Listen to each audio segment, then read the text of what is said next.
And buenos dias.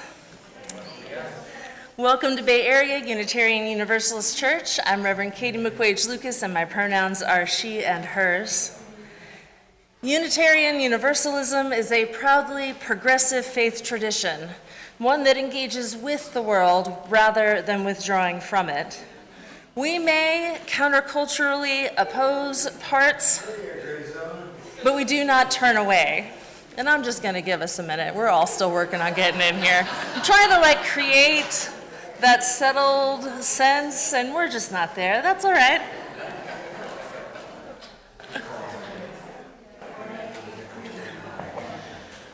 All right, everybody, come on in and settle. Silence your phones. I know, right? I will, because we're still... There we go. All right. We Unitarian Universalists understand ourselves as embedded in the world around us. We have an active role in it. In these times, more than ever, we are committed to bringing our values with us when we engage in public life. Justice, equity, transformation, pluralism, interdependence, and generosity grounded always in love, a love that holds us and keeps us and will not let us go. Whoever you are, whomever you love, however you arrived here today, in body or mind or spirit, whether you're joining us here in the room in person or joining us online, wherever you are on your spiritual journey, you are welcome here. Bienvenidos aquí. If this is your first time or your 500th time, you are welcome here. We are glad that you are here, and we are glad to be here together with one another. My opening words are from Reverend Scott Taylor. Come into this circle of compassion and care. Bring your worry and wounds, your longings and hopes. With word and song, we rekindle the connection that mends what's been torn. With stillness and the space to pause, we restore our strength for the work that must be done. The work of love, the work of peace, the work of repair, the work of remembering we are not alone. Come and let us worship together.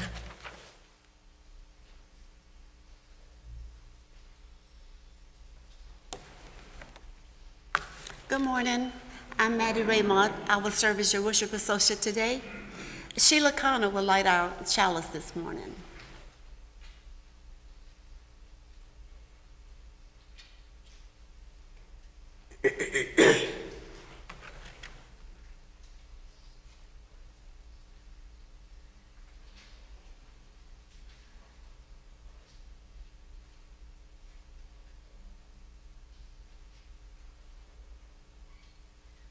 Thank you, Sheila. This flaming chalice is the symbol of, of Unitarian Universalism. It is an everlasting flame for this community, and it offers warmth to those who are cold.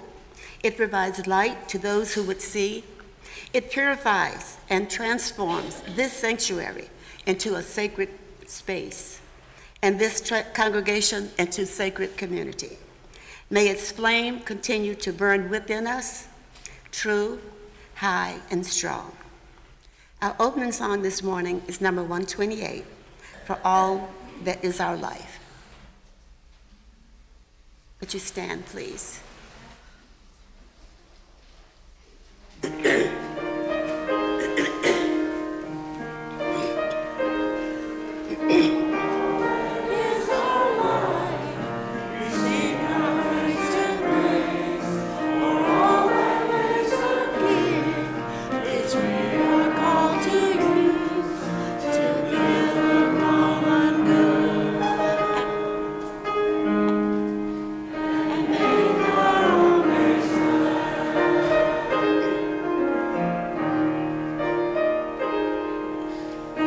These words of the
Excuse me, I don't know what's going on with my voice, but now it is time for our covenant. I will do it in English first, and because I don't want to disrespect the Spanish language, Sonia will come up and do it for us in Spanish. So, in our covenant, we covenant with one another and do bind ourselves together in the presence of this sacred community. We gather to honor our covenant and engage in congregational life, doing the necessary work to ensure this community thrives. We gather together as a people who are guided by love, a love that hopefully binds us in covenant. Sonia?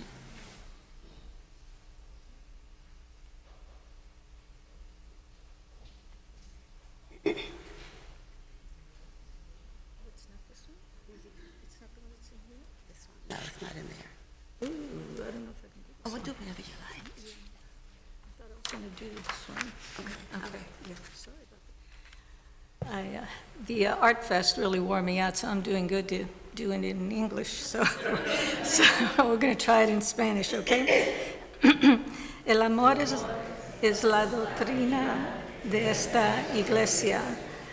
La buscada de la verdad es su sacramento y el servicio es su oración. Vivir en paz, en comunidad, buscar el conocimiento en libertad, servir a la humanidad en fraternidad. Así es como pactamos entre nosotros. Very good.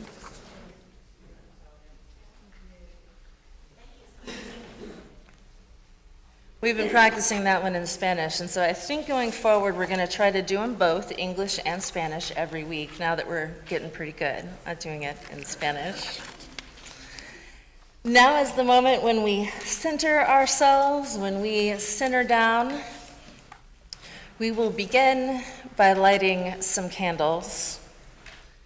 Our red candle of community reminds us that we are part of something greater than ourselves, part of a larger whole. Those of us here in this space, those of us who are here in other ways, maybe watching online, maybe traveling. Also the community beyond our walls, radiating outward in ever-expanding circles, the larger ecosystems of which we are a part. Our white candle reminds us that those communities are not whole, that the world beyond our walls is often a violent one.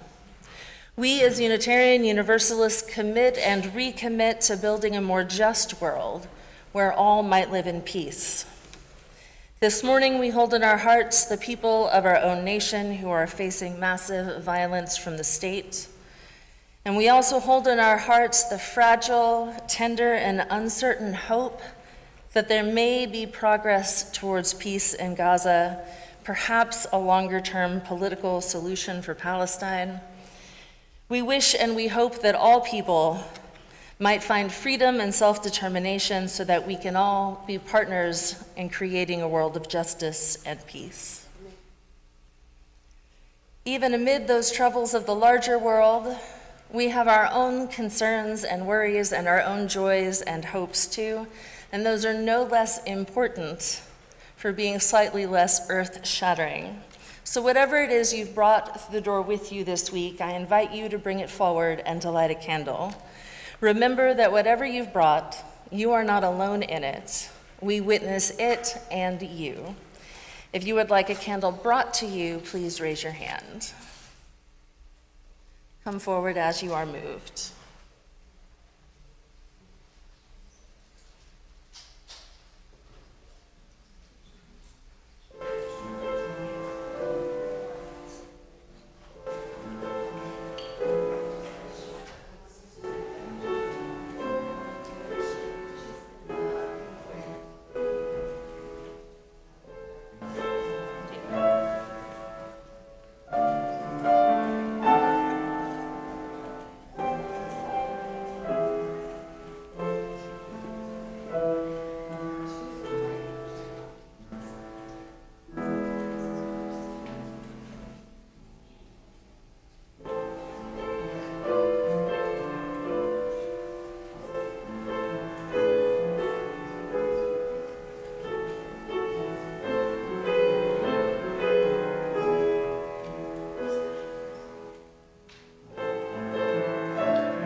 I have a prayer for us from Reverend Michelle Collins, a prayer for cultivating compassion for the world. Please join with me. Ground of being, we witness a world on fire, literally and metaphorically. Headlines scream of cruelty and division. Children go hungry while others feast, and the earth herself groans under the weight of our carelessness. Some days the suffering feels too vast, the darkness too deep. We are tempted to close our hearts rather than let them break again and again, to choose cynicism over hope, numbness over feeling, despair over the vulnerable act of caring. Yet here we gather, proof that love persists. In every city, on every continent, hearts like ours beat with stubborn compassion. Strangers comfort strangers, neighbors feed neighbors. People choose justice when injustice would be easier. Remind us that we are part of something larger than our individual capacity to heal, that every act of kindness creates ripples we'll never see, that the light of compassion, however small our flame, joins with countless others to push back the darkness. May we trust that love is stronger than fear, that justice is more powerful than oppression, that ordinary people choosing extraordinary kindness can and will transform this world. Amen, and may it be so. Please remain seated for our meditation song. It's number 16, Simple Gifts.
Good morning.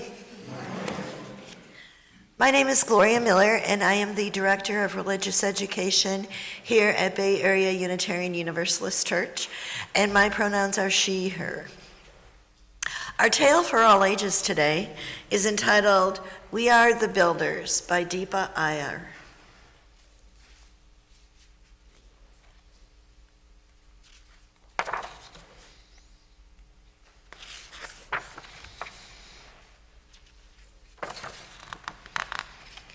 Welcome to our community day. Ready to find your role to play? My name is Ramla, and I'm your guide. Follow me and stay by my side. So many grown-ups and kids are here. Everyone wants to volunteer. There's plenty to do in our town. Help new friends, plant trees in the ground. The time is now. Let's all play a part. Listen and learn. What moves your heart? We are the builders. We form and forge, construct and fix, improve homes with nails and bricks. See those old desks, tables, and chairs, good as new with some repairs. Who wants to join the builders? We are the caregivers. We comfort, console, soothe, and cheer. Care kits for all, near and dear. Acts of service and words that mend. How can I help my new friend? Who wants to join the caregivers? We are the frontline responders. We plan and protect, stay prepared. The storm is brewing, but don't be scared. Stock cans of soup, bags of fresh fruit, gather warm coats, gloves, and boats. Who wants to join the frontline responders? We are the disruptors. We declare, demand, demonstrate, call for change, don't hesitate. Raise our voices, banners, and beats, meet and march out in the streets. Who wants to join the disruptors? We are the experimenters. We scan, invent, and improvise, solve hard problems with fresh eyes. What if these used bottles and rags could become backpacks and bags? Who wants to join the experimenters? We are the visionaries. We dream, imagine, and inspire a world that we can all admire. Fresh air, clean water, safe and free, bright futures, that's what we see. Who wants to join the visionaries? We are the weavers. We stitch, we braid, we intertwine. Common threads link hearts and minds. When people fight or disagree, find what connects you and me. Who wants to join the weavers? We are the healers. We renew, restore, and relieve, tend to those that cry and grieve. Sometimes when the world is too much, we nurture with breath and touch. Who wants to join the healers? We are the storytellers. We sing, we dance, we create art, bring joy and love heart to heart. Vibrant murals preserve our past, histories cherished at last. Who wants to join the storytellers? Of the different roles to play, which one feels like you today? You could become a guide like me, show new folks what they can be. We mentor, we advise, we steer, share wisdom honest and clear. And now that it's clear what we can each do, we want to hear from all of you. What role would you choose? Who would you be? How will you change your community?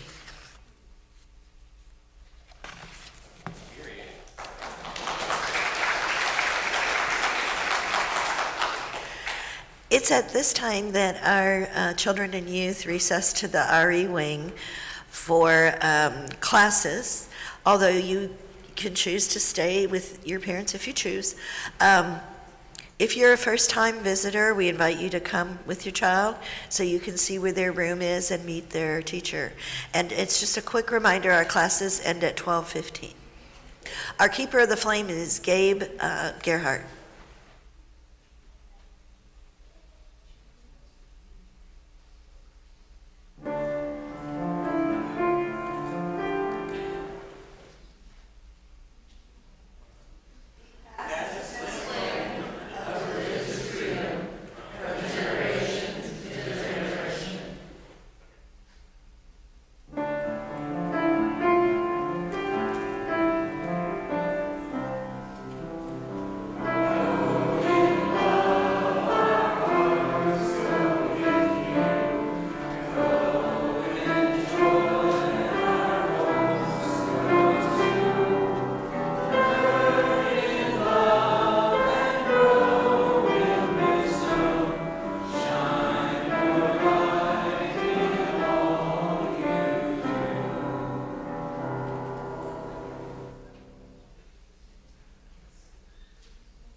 We have a responsive reading. It is number 567 in the back of the gray hymnal. It is a poem by Marge Piercy, To Be of Use. Number 567 in the gray hymnal, and I have to apologize to the people in the front row. I took that hymnal out of your seat. That was me. Please join in with me on the italicized text. I want to be with people who submerge in the task, who go into the fields to harvest and work in a row and pass the bags along, who stand in the line and haul in their places, who are not parlor generals and field deserters, but move in a common rhythm when the food must come in or the fire be put out. The work of the world is common as mud. Botched, it smears the hands, crumbles to dust. But the thing worth doing well done has a shape that satisfies, clean and evident. Greek amphoras for wine or oil, Hopi vases that held corn are put in museums, but you know they were made to be used. The pitcher cries for water to carry, and a person for work that is real.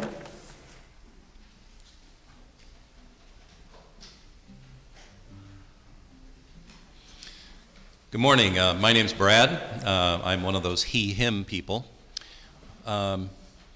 I enjoy finding songs, good songs in unusual places, and this song comes from a nighttime ABC soap opera type show called Nashville. And so I guess these sentiments must be fairly universal. I feel like the writer of the song came from Houston because it talks all about dark clouds and rain and storms. But anyways, the message of this song is we all need a place of sanctuary. It's with a deep sense of gratitude that I sing this song today because I feel that in this place, with you, I have found a place of sanctuary and a shelter from the storm. And if you're new here, and if you're not new here, please let us be your sanctuary.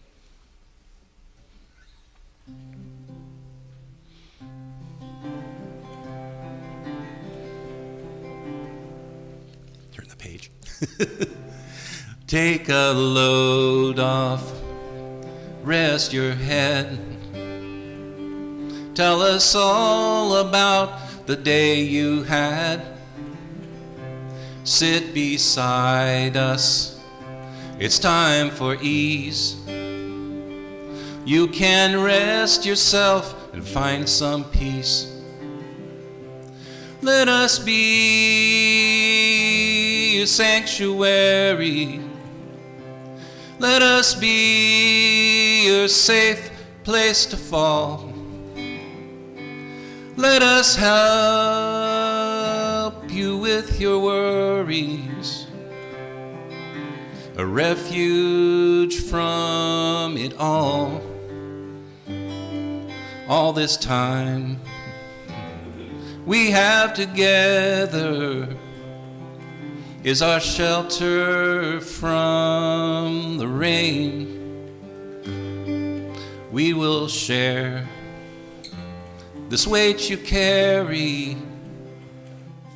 Let us be your sanctuary. We have weathered through the storms, taken comfort in each other's arms. When the dark clouds come again, we will lift you up and take you in. Let us be your sanctuary. Let us be your safe place to fall. We can help you with your worries, a refuge from it all. All this time we have together is our shelter from the rain. We will share this weight you carry. Let us be your sanctuary. let us be your sanctuary.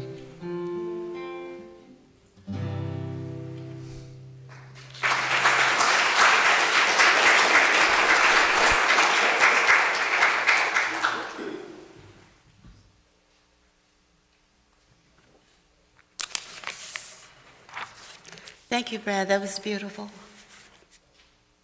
Our reading is this morning is an excerpt from Braiding Sweetgrass, A Map of Balancy and Harmony by Robin Wall Kimmerer. At the height of the summer, when the days are long and bright and the thunderers come to soak the ground, the lessons of reciprocity are written clearly in a Three Sisters garden. Together, their stems inscribe what looks to me like a blueprint for the world, a map of balance and harmony. The corn stands 8 feet tall. Rippling green ribbons of leaf curl away from the stem in every direction to catch the sun. No leaf sits directly over the next, so that each can gather light without shading the others. The bean twines around the cornstalk, weaving itself between the leaves of corn, never interfering with their work. In the spaces where corn leaves are not, buds appear on the vining bean and expand into outstretched leaves and clusters of fragrant flowers. The bean leaves droop and are held close to the stem of the corn. Spread around the feet of the corn and beans in a carpet of big, broad squash leaves that intercept the light that falls among the pillars of corn. Their layered spacing uses the light, a gift from the sun, efficiently, with no waste. Their organic symmetry of forms belongs together. The placement of every leaf, the harmony of shapes speak their message. Respect one another. Support one another. Bring your gift to the world and receive the gifts of others, and there will be enough for all.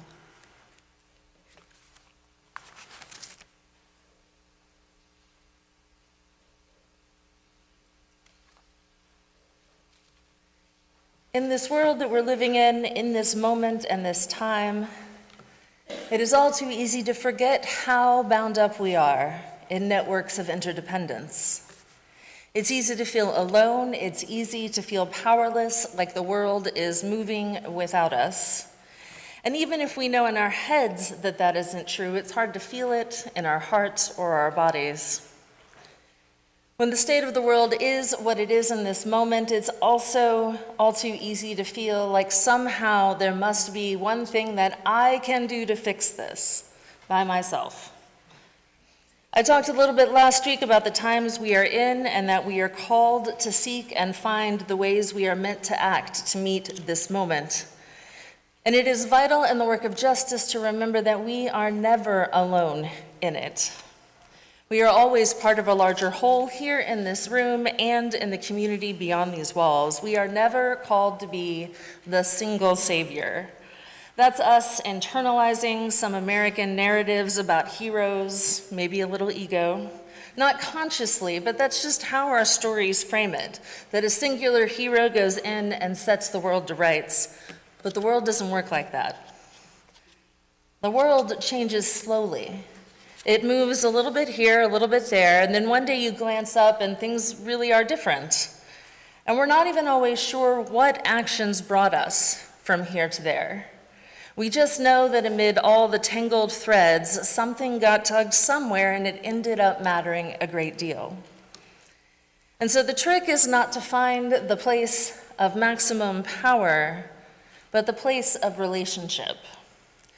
Not to look for the place where I, as an individual, can perhaps do the most, but the place where I, in community with others, can best leverage whatever skills or positions I have to be useful for a larger project.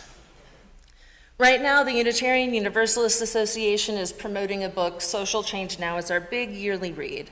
And we do these every year. Usually it's sociology or a justice issue, and we're trying to build shared vocabulary so that people from different churches can get together and talk about issues and get work done. This year, it's actually a workbook, and it goes through all those roles that Gloria read about in the children's version. The author lists all those different kinds of engagement, and we'll go into that in a minute, but I think the real key is understanding that we are parts of larger ecologies. We intuitively understand how this works in other settings. I think most of us have had that experience of going home for the holidays and suddenly we're 14 again, or we're edging right back into sibling conflict that we don't have outside of that setting. There's something about re-entering a system that puts us right back in the dynamics. We get together with old friends, old versions of ourselves bubble up in response to the dynamics of the relationship. We know that we're one version of ourselves at home and a different version at work. We're one version of ourselves with this group of friends and another version with this one. And we know that none of these things are inauthentic. They're all real, they're all part of who we are, but the proportions shift and adjust depending on what network we're operating in. I have one group of friends with which I've always been the wild child and the rebel, and the other group of friends that I'm totally the mom of that group, the one who talks everybody through the breakup, helps you get back on your feet between jobs. I'm still fully myself in both of those situations, but in those ecosystems, I'm being called to different roles. Justice work is often this way. Just because I spend a lot of my time standing up in front of people talking does not mean that that's what every cause needs from me, which is a relief. Sometimes what it needs from me is to introduce people to each other, or maybe it needs me to recruit or to find some funds. Different issues make different demands on me, and those demands change with time. Maybe a group I've financially supported will need me to start offering time or skills at a later date. For all that we tend to establish roles in our ecosystems, those roles can and do change over time. And this means that figuring out the work we're called to do is a process, a never-ending, dynamic, always changing process. We bring all our skills and talents to the table, but we also listen for the gaps and for the needs, and we act in response to what we hear. When many of us think of activism, we think of those front lines, the disruptors Gloria's talked about. We think of the people linking arms to prevent a tree from being cut down, or protesters pouring into the streets during an ICE raid, and that is real, and that is indeed the work. But somebody's got to watch the kids of those protesters. Somebody's got to donate to strike funds. Somebody's got to make the phone calls or send the letters or otherwise work on community building, and that too is real, and that too is the work. I'll review very quickly the 10 social change roles EAR describes. The frontline responders are ready to assemble at a moment's notice. Visionaries are writing and dreaming and imagining new worlds.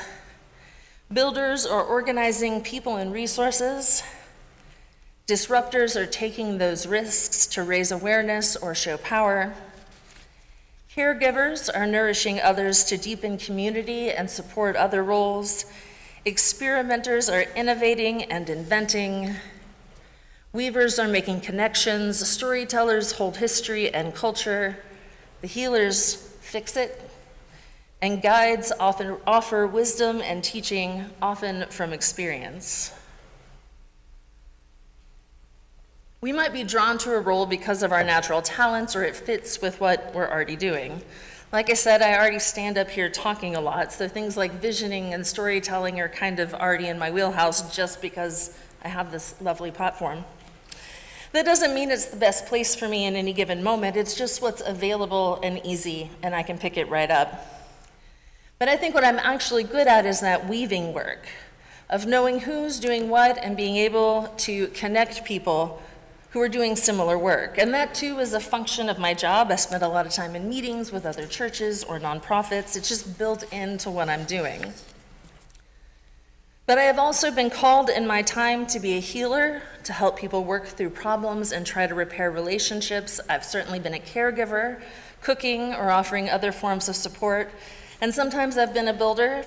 I've stuffed envelopes, I've planned events. I think at some point or another I have been all of those roles. And I don't think that being an organizer or a builder is actually in my native skill set.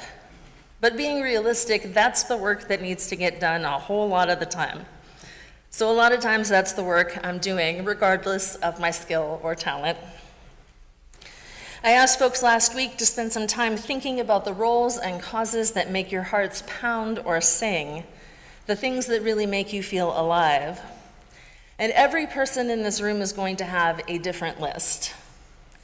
And every person in this room is going to feel vaguely guilty about how we've ranked our list, because we are deeply and poignantly aware of how long that list really needs to be and how important every item on it is. We know that the thing that we do not find exciting and thrilling, that does not make our hearts sing, is really important. And we're also aware that the thing that is really exciting to us might not be the urgent, important thing in a particular moment. And I think we feel like this is this huge mismatch or a problem. But in a lot of ways, it's actually the solution. Every item on our grand combined agenda isn't for every one of us to do. Between church members and friends and people who have been visiting a while and the people who maybe aren't here on Sunday morning but who come and go in other ways, we've got a few hundred people attached to this community one way or another, and each of us has our list and our skills and our talents and our calls, and we have each other. Because that's how it really works at that deeper ecosystem level. Maybe I'm the only person in the room with a particular cause or issue at the very top of my list, but it's somewhere on some lists of some other people too. And those people are my friends and comrades. They might not be the disruptors or frontline responders for the cause near and dear to my heart, but they might be the caregivers. There are people who might be willing to watch your kids or house sit or feed you so that you can dash to the front lines. And the item on the top of their list might not call your heart, but I bet you're willing to weave them into a relationship with someone else you know that has the same call in their heart. Just as we individuals have roles in our ecosystems, so too do our organizations. Some organizations are frontline responders and some of them are builders. The cause is the same, but the work is different. And when coalitions are in relationship, organizations can call on each other to fill the gaps, to meet needs, and show up to do the work. And so people will, I'm sure you've experienced this, come up and say, Katie, the church needs to do this thing. And maybe we should. Sometimes the answer is yes, absolutely. But sometimes the answer is to look around and see who's already doing that and how can we help them.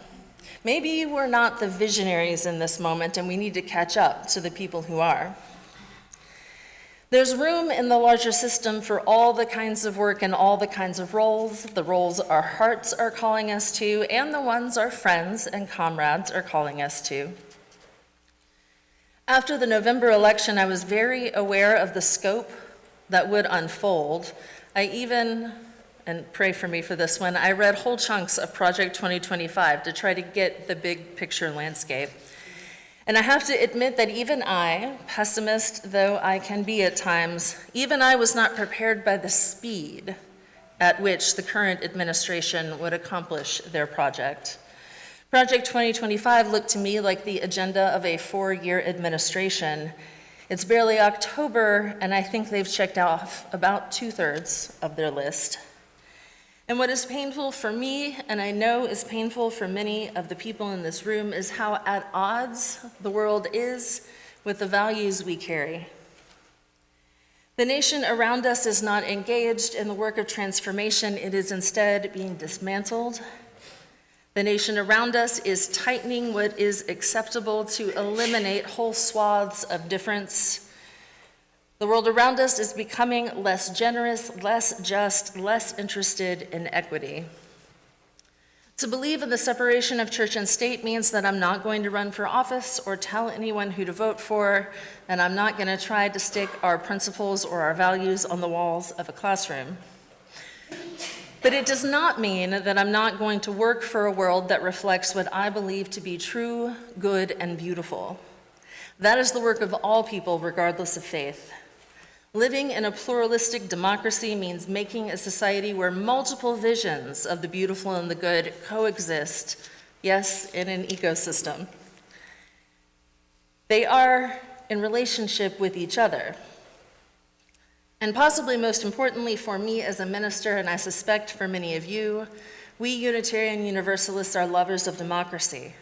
We see democracy as the necessary form of life for a world in which all people have worth and dignity. How could any other form of being together arise from that value? And so in this moment, I am affirming to myself and to all of us that fighting for our democracy is both a righteous expression of our faith and an arena for us to engage in faithful forms of politics. All our spiritual practices and our thoughtful engagement with one another, it bears fruit in our public lives. So the question becomes not only to what work are you called, but how is being here shaping and informing that work? Is being in this community inspiring you to be a visionary or a disruptor? Are the relationships that are formed here calling you to building or caretaking? Have your life experiences shaped you toward becoming a guide? Any and all of these things are necessary in these times. So whatever call you are hearing today and in the days ahead, know that it is right and good and needed.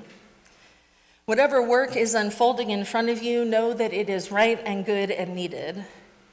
And remember that it is part of a larger whole, that we are part of this larger ecosystem of dreamers and doers, and the work needs all of us. Amen, and may it be so.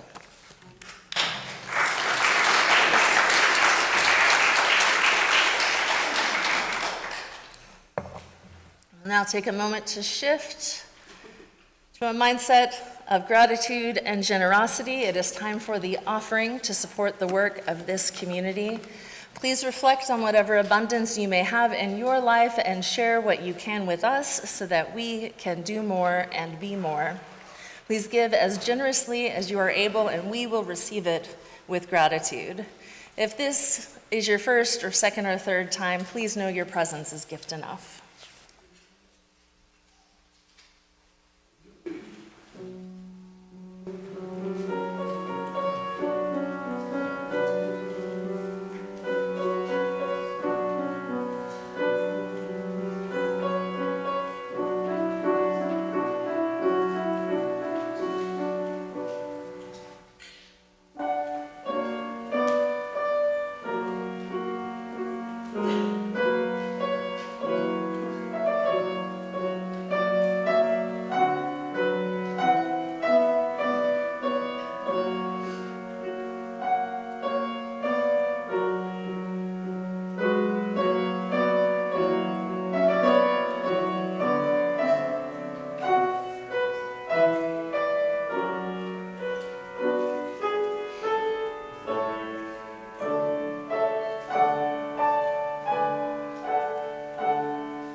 Please join me in blessing the offering.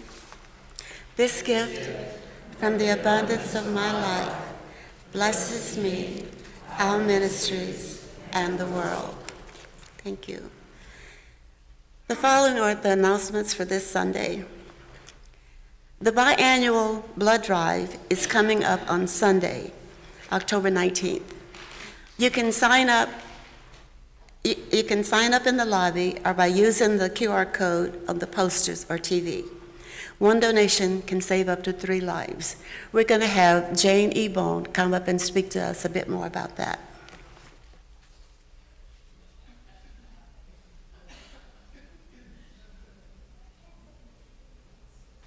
Good day.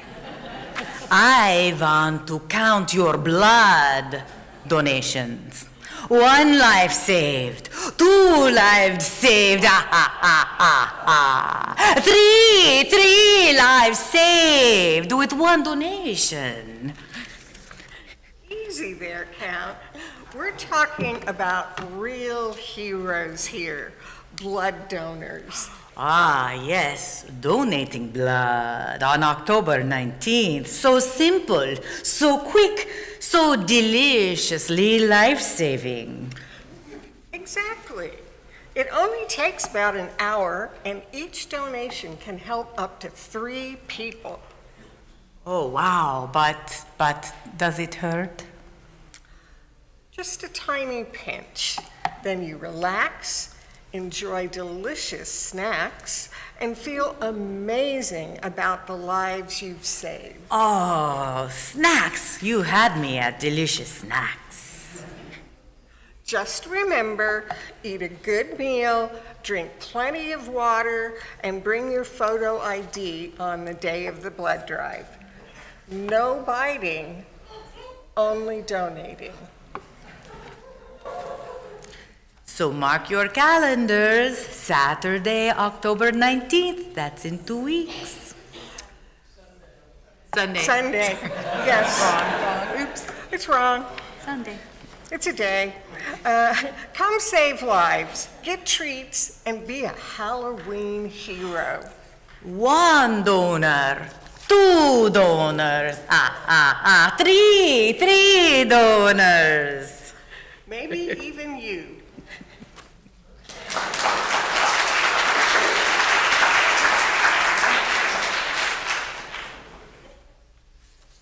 Thank you, Jane and Josh. That was great.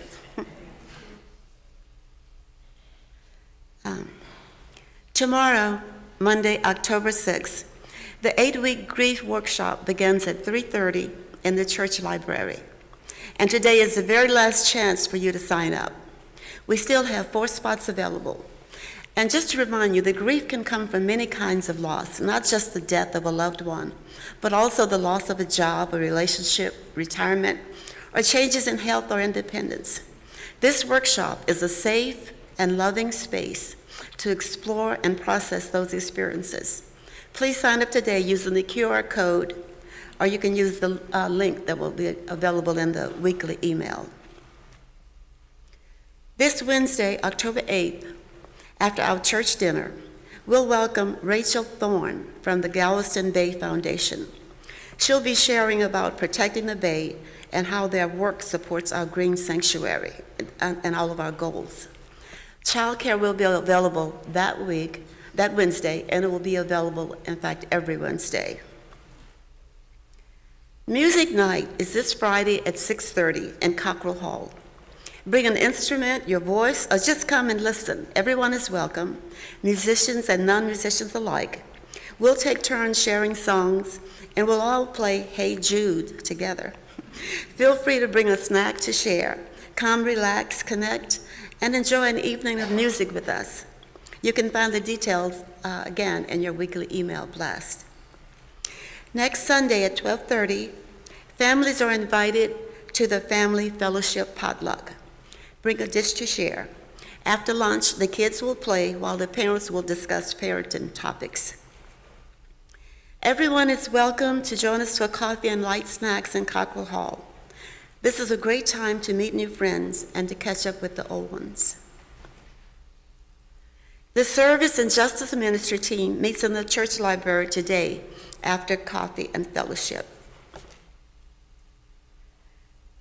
There's also a fall festival meeting today in room 103 and 104.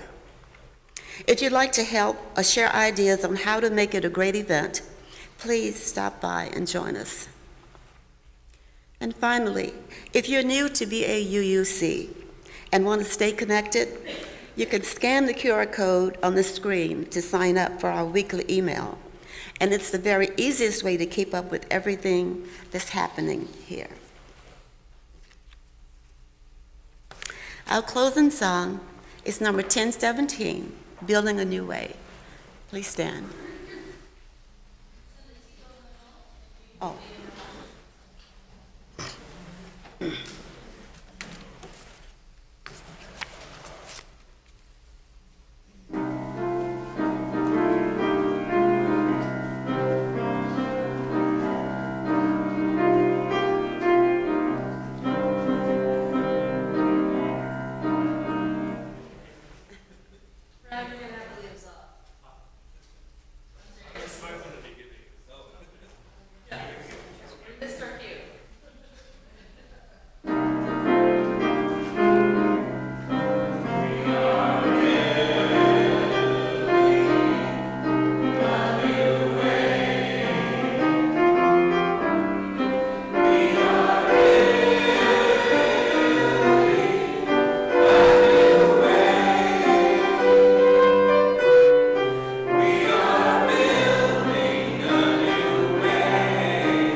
Beloved friends, our benediction today is an adapted version of the prayer for peace. May we be instruments of peace. Where there is hatred, let us sow love. Where there is injury, pardon. Where there is doubt, faith. Where there is despair, hope. Where there is darkness, light. And where there is sadness, joy. May we remember always that it is our hands doing the holy work of love and justice in this world. Amen, blessed be, and go in peace.